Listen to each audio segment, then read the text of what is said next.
Thank you so much for coming back, and thank you for bringing your collaborator, because I know you're a very selfish person and you pretend you do everything when you're by yourself.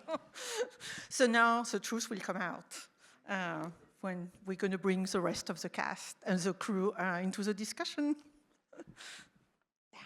It's I actually no, like I know you're joking and but I think that I don't take a film by credit because it's a collaborative medium, and the film would be so much I have like a specific vision and all this stuff, and I've been into this since I was 9 years old and blah blah blah, but without the people beside me and and many others, like you can't be pushed to be your best self. Like you have something in your imagination and it's a little foggy, and your collaborators help solidify it and make it real. When the score record, is like one of the times when I'm always just like struck by how collaborative filmmaking is, because you see, like the second violinist who's absolutely incredible, and they might like the movie, they might not care at all, but they've gone through years of training, and they are an incredible technician, artist, and without them and their experience and their background, you wouldn't have the score, which adds to this whole thing. That's one of the coolest things about making films. I was joking because you did mention the collaborator when you were by yourself.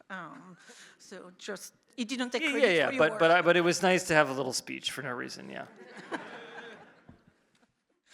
It looked like it really came from the heart. So I think everybody really believed it. Yeah, it's the beer. No, but you mentioned that it took some time to work on that film, but it was all for the best because you've been able to collaborate with all of you for the longest time, and being able to bring this vision of Nosferatu together because of the work you were able to do together. And that was very fortunate that it took so much time.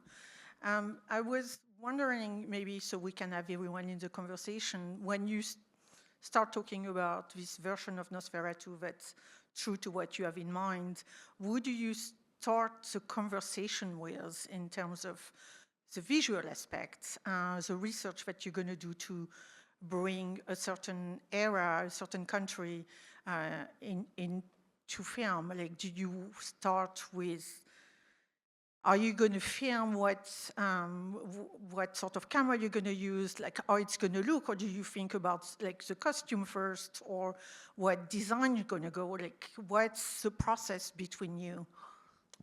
I mean, I don't know. Like, Linda, do you want to talk about the lookbook stuff? One of the really fabulous things that Robert first makes and offers to Craig and myself and Jarin and all of the people who are, props, whomever, are lookbooks that have really wonderful images that he's been collecting. And I think that you use them in the writing, so a lot of it is embedded actually in the story that we're reading, in the script that we're reading. So that's kind of the baseline. And then in terms of costuming, I would then find more research, find more specific research, because they have to end up being garments that people can wear. So it is, that's the research part. And there's all these visual images in the lookbooks, and then I also make long laundry lists of films that people are supposed to watch, but Jarin's list, Craig's list, Linda's list, Lily Rose Depp's list, Nicholas Hoult's list, Bill's list, they're all different, Do they know each other's list? No. But I mean, they can share if they want, but yeah. Permission. Yeah. Is it a different list than what you gave us to show? Which Yeah. which is That's my list. is it close to anyone else? The number one cinematic influence, like after Nosferatu on this film, for me anyway, is The Innocents. But I don't know that is necessarily something that like the two of you. Yeah, I watched it. I mean, I'm sure you watched it, but I don't know that you were like thinking about The Innocents a lot. Maybe Did you see the Jarin, references? you were a little more, Maybe. Yeah, I get it, but I just like, I do. And, gosh, you put a lot of work into that list, and, but we're doing prep when, and by the time we start prep, I've seen like 8 of them, not 20, but then it's like, but then you distill it, and then I get to understand, like, we're looking at this movie because of this. Because, like, so, you send me movies sometimes, and it's like, I'm just, okay, here's a list. I'm just watching the whole movie, and I'm just like, what am I, Well, on one of the things on the list was Złowski's The Devil, and Jaren's like, what the fuck is this supposed to do? Like, what do I do with this? It's like this And- kind of, like, yeah, it's kind of hobbling handheld stuff, and like subject-wise, fine, but like this isn't the lighting we're gonna do. This isn't. But then you have to explain. I need you in the room to be like, well, yeah, obviously we're not gonna do this handheld version. We're not gonna shoot on a 24 millimeter lens. We're gonna just look at it for the blocking and imagine it shot on a crane. Yeah. And it's like, okay, great. So it's much more productive with you. You in had the room. little notes with the list Yeah. when you ask for it. Yeah. And then can you exchange and give him a list or tell him like this is what I have in mind? I or don't think, not really. I don't think I think that way. It's just like I take in and then I digest, and then it brews, and then there's something that comes out, and I like to be a little naive, So, and then Rob can be super researched, and then I get to sort of digest and then come up with something ridiculous, and it's either good or it's shit, and we work at it from there. And Craig, what about you? At what point do you start coming with your own ideas and your own process? Well, I mean, from the very beginning. I mean, right away. As soon as I get a script, often that And your is right. list? I'm sorry? And your list? And my list. First, it's usually the script and the lookbook. And then I start gathering my own bits of research and sharing them and just talking. I mean, honestly, it's a great collaboration between everybody here. And so, yeah, you just start going through it all. It's really right away. And the great thing about Rob, at least for me, is he's very generous in that he shares what he's thinking about doing really early in the process. So on this film, I think we all got this original script in 2015, 16, something like that. So, I mean, that's a good long time to think about it, That's and a very long it's great. We'll get a lookbook sometimes before a script, which I've come to prefer, even coming, when I'm reading scripts by other directors. Like, I look at the lookbook first so I know how to interpret, what I'm reading. And then everyone has their own list of questions, because it all, brings up questions in each of our areas. And so it's, what's the backstory for this? And, what about that? And how do these two things go together? And how are we going to do this? And what's that moment like? What's Jarin thinking for this? What are you and Jarin thinking for this? What are you and Craig and Jarin thinking for this? So it's builds and builds and builds like that. And how fast can you adapt to changes? Because it's such a long process on that film specifically. You're going to change a lot of things, including like maybe casting or like the way you're going to do the research for like costumes or the way what material you're going to use. I think there's not a lot of change per se, but it's how are we dialing in what we're all discussing to be the right thing for what the film needs. I think, Craig maybe experiences the most amount of, quote, change, because Craig's working on sets that he's designed and is building, and then Jarin comes in there with his viewfinder and is like, maybe we need to move the door a little bit over here, or but the sets aren't finished. So I think